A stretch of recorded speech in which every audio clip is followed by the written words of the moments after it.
everybody. Welcome to the Art Block. My name is Derek, and I'll be your host as always this week.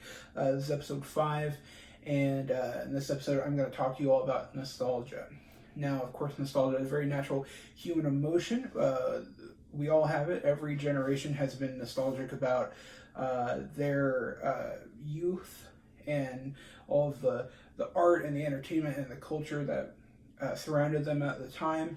But I want to talk about how nostalgia is currently being used sort of as a crutch by, I think, the entire entertainment industry, and how it is kind of selling your own memories and youth back to you instead of anything actually new. Now, nostalgia obviously has always been around, but in recent years, you've had such a swell of 80s nostalgia. Of course, you think of Stranger Things, all of the Ghostbusters reboots and remakes that we've had in recent years. TV show The Goldbergs on ABC, which I never watched intently, but I remember seeing it on TV, and every episode began with a very nostalgic, narrator talking about all of the video games and TV shows and music and fashion styles at the time that were so beloved by the generation of people that were children during the 1980s. And that's shown up, obviously, I mentioned the movies, but also shown up in music. I think in recent years, The Weeknd has used the kind of 80s kind of aesthetic or sound to great effect. I think Dua Lipa has also done that, countless others as well. That's been a very popular aesthetic. And also the 90s. You started to see a lot of 90s nostalgia kind of crop up in different ways, and 2000s nostalgia as well.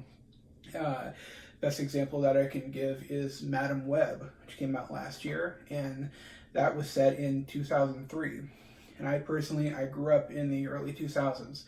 I have an enormous amount of nostalgia for that time, and I personally really liked Madam Web. When I went to the theater, I had no idea that it was going to be set in 2003, which is a year I have a lot of fondness for. I love a lot of the movies that came out that year. I just have this pull to that whole year. I just have so much fondness associated with that time. And I remember growing up in the 2000s, and I would see my mom and people around her age have all this nostalgia for maybe the 70s, the 60s, and that whole time frame. And I always thought nostalgia was ridiculous. I always thought it was totally misplaced. It didn't make any sense to me, that you would look at the music of a certain time and think, oh, that was the best.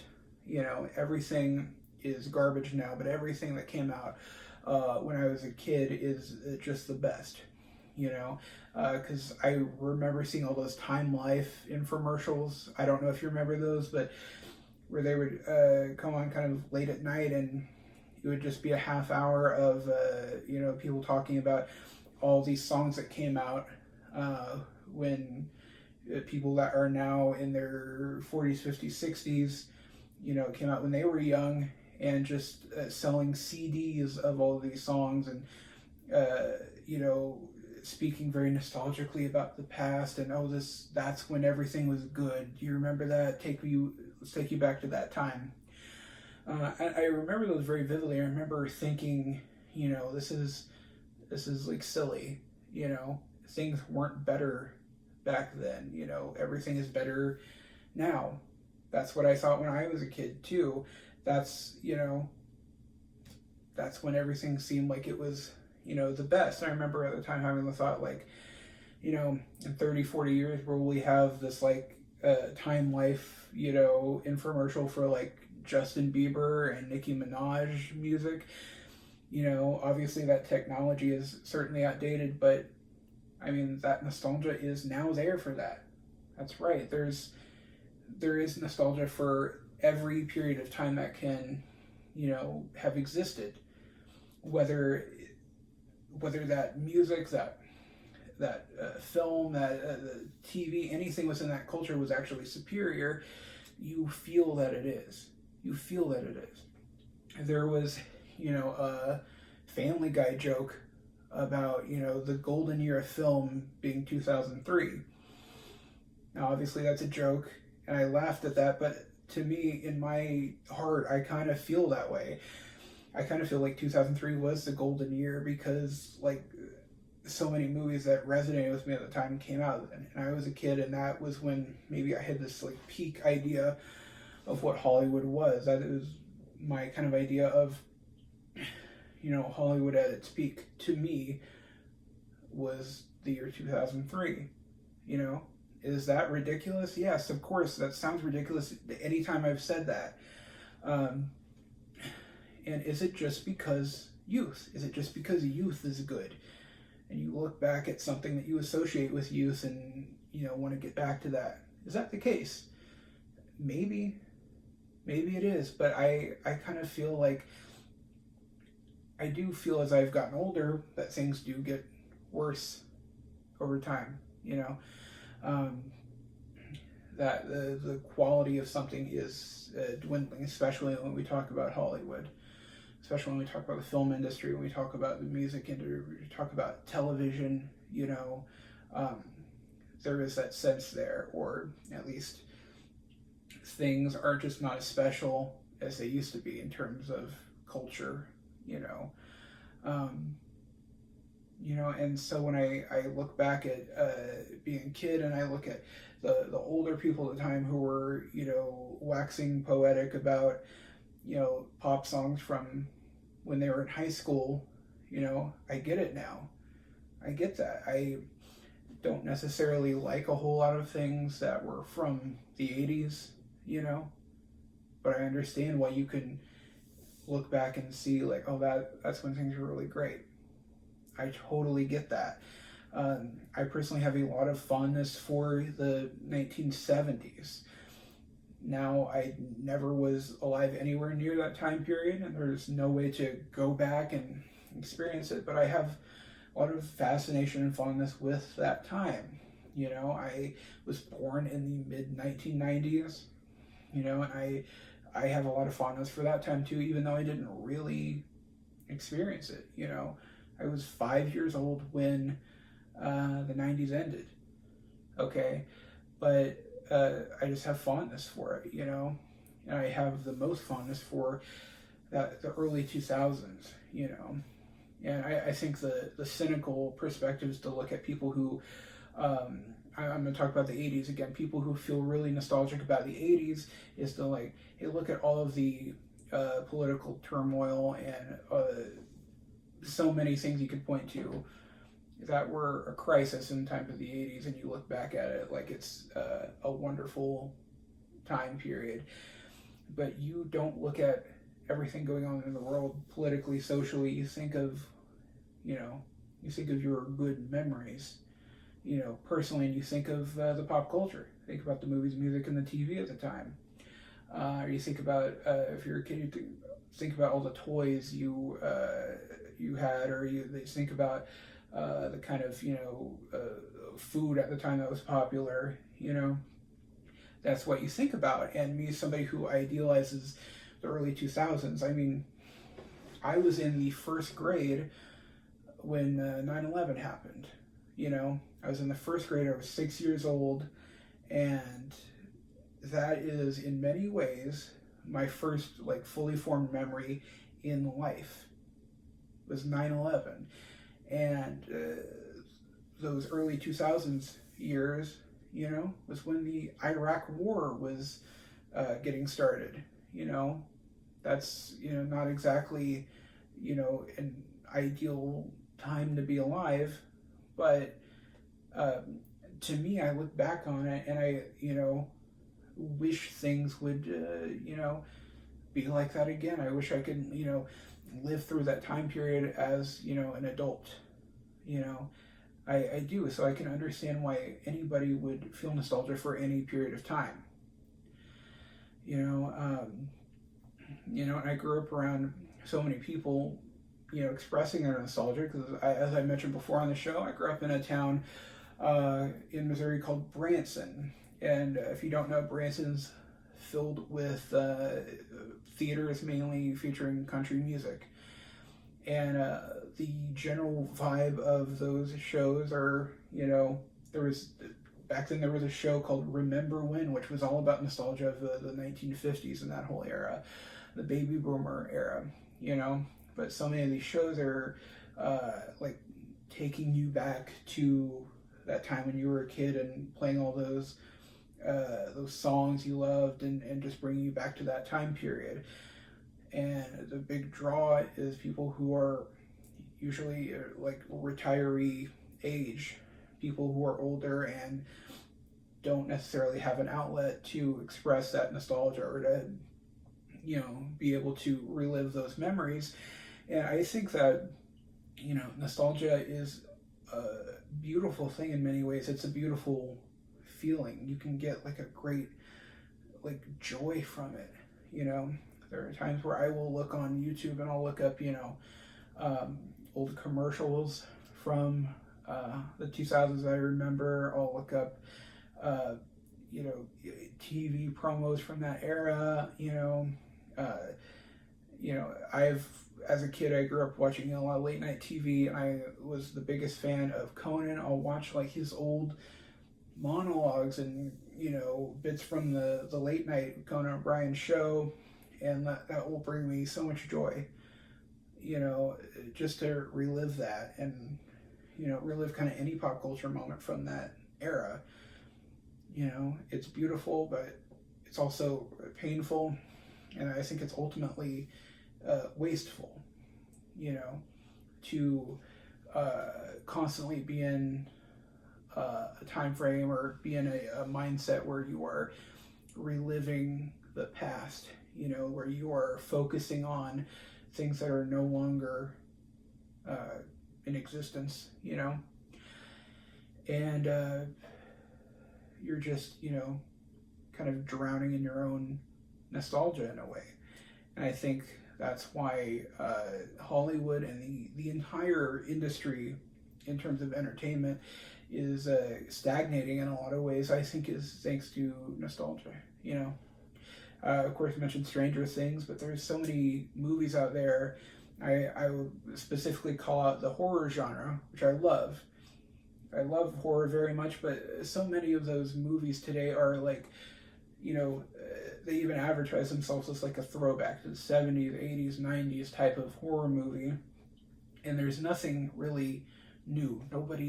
Hardly anybody is doing anything that is new. What will you feel nostalgic for in terms of media, decades in the future if there's not anything new?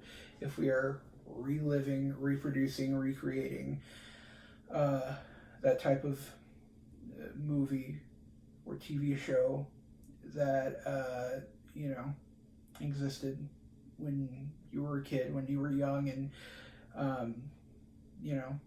if you're just reproducing that, and I want to bring up a quote that has really stuck with me. It's from the show Mad Men, right?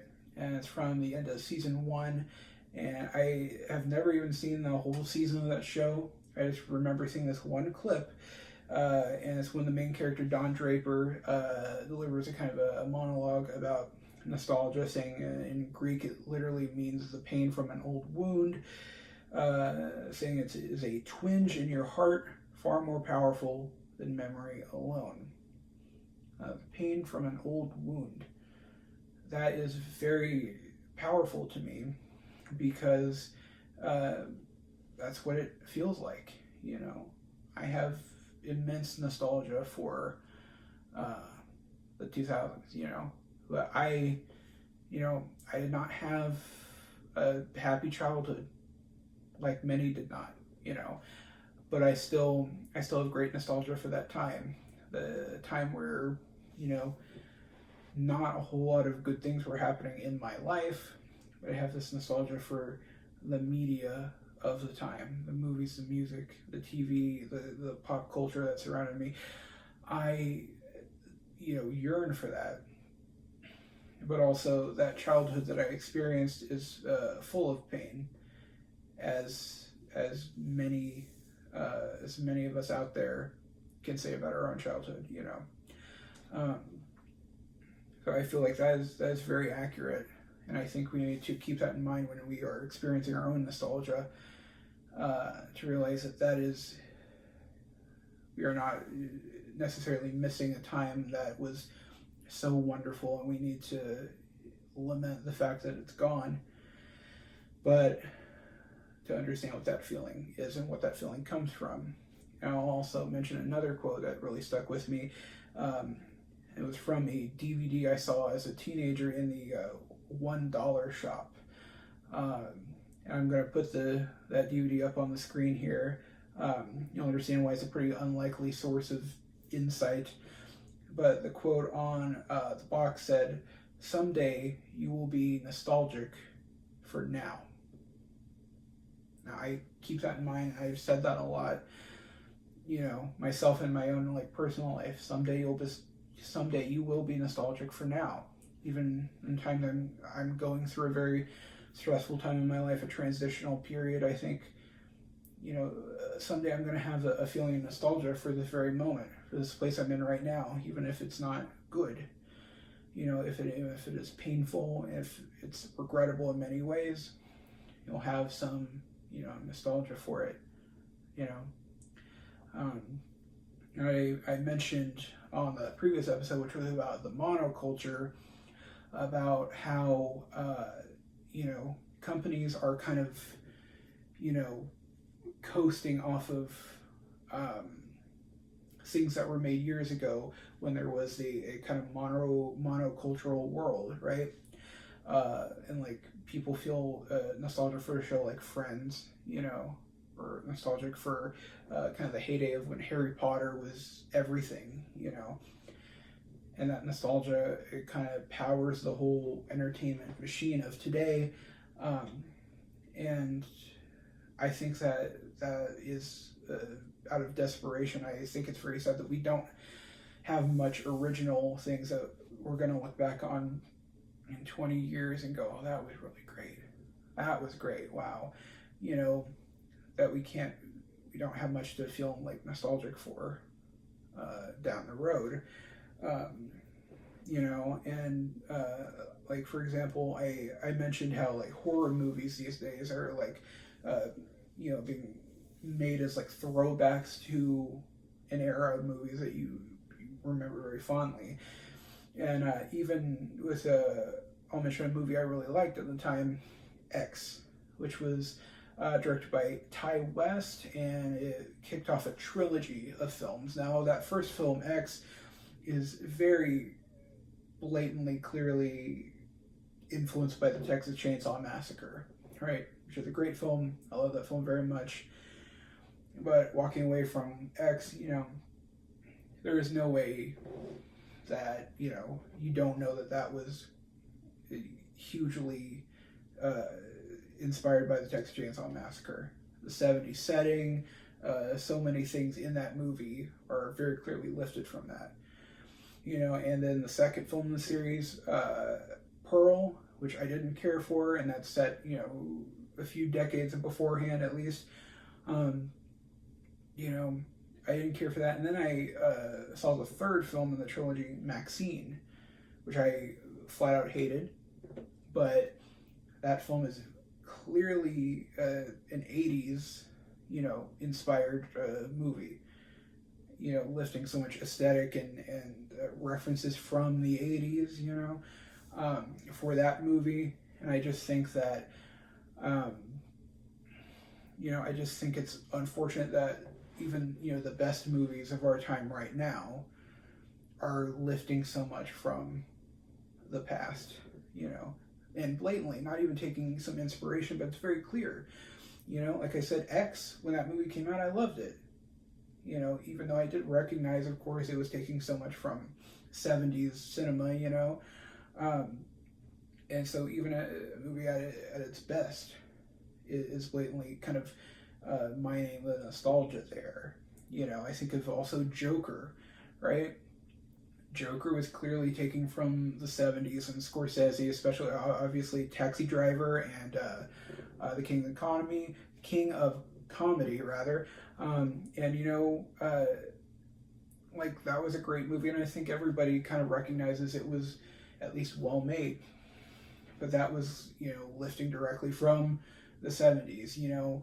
Everything today seems to be like lifting so much from an era of the past, and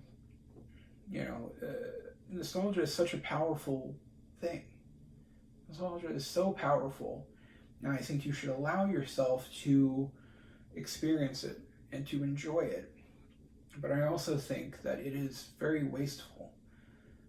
It is wasteful to live in nostalgia and not experience the world as it is, and not to engage with it as it is, to not make art about the world as it is now. I think few movies are really doing that. I recently just saw Nora. I saw Nora twice in 1 week, once at home and one at the theater. I thought it was absolutely wonderful, and congratulations, it won everything it should have at the Oscars. But that is a rare movie that seems to be literally just living in the moment it's in. I feel like it is representing the world completely, fairly, and accurately. And I feel like far too few movies these days represent the world, as it is, and are living in the past, And I personally, I have great nostalgia and fondness for the past, in terms of the 2000s and before. I miss how everything used to be in terms of filmmaking.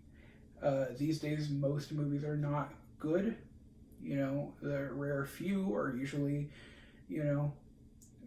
like last year, I saw a lot of movies, and maybe only 5 or less were movies that I still think about, and I would want to see again or talk about again, or have enough to say about, or I care about enough to even mention, and I think, what can we do to make this era of movies better? And when we're talking about nostalgia, I want to ask every filmmaker out there, I'm asking this question of myself as well, like, what, beyond your own feelings of missing youth, what do you miss about movies? What do you love about the movies that you saw in your youth, or movies from, decades past? What was it about that? What is different now with the movies you see on a regular basis at the movie theater or on Netflix or wherever? What is different, and what can you do in your own art to make it more like, the films you used to see, without being a nostalgic copy, without making a copy of a copy of a copy, and just, shallowly reproducing, everything that you saw in your youth. I think we can do that. I think we can look at our favorite movies that we saw as a kid, and movies that we just have this deep fondness for, all these memories about, and we can go, well, they wrote characters like that. That style of humor, or that style of editing, any kind of visual aesthetic, I miss that, and I want to bring that back. You can do that while also being original, and while also creating something that is authentic and genuine and will last. That is what I think. We all need to do. Anybody who is an artist or a creator of any kind, if you're making movies, if you're making music, you're writing a novel, you're writing, poetry, whatever you're doing, reject all of the negativity of art today, because I do think that art is in a very unfortunate state today, all across the board, and but we can make it better. Make your own art like what you want to see out in the world. Make the movie that you wish you could see, but you haven't been able to find. And embrace everything that you loved about those movies from your youth, while also, creating something new and original and exciting and entirely you. And frankly, be on the lookout for, be aware of how these media companies and film studios are going to use your own nostalgia against you. They're going to sell everything back to you. Know that, just because you may see, a movie set in the 80s or 90s or whatever and go, oh, I miss that, that is just marketing, and that is ultimately not good for you to be fed copies of something that you used to enjoy. Just be aware of nostalgia. Nostalgia has a place. Nostalgia is wonderful in its own way, but it is also creates stagnation, and it stops you from growing and exploring and creating the art that will last for years and years and years. That's my opinion there. Thank you all for watching. Again, this is episode 5. This is a weekly show, so stay tuned for a new episode every single Monday night. And again, if you guys have been, for all of you that have been watching the channel so far, thank you so much. This is has been great for me to talk about everything I'm so passionate about. I'm thankful for every single person who has clicked on the video, clicked like, and has subscribed. Thank you all very much. There are some more new exciting things for the channel coming soon. And I appreciate you all watching. Thank you guys so much. What a time to be alive.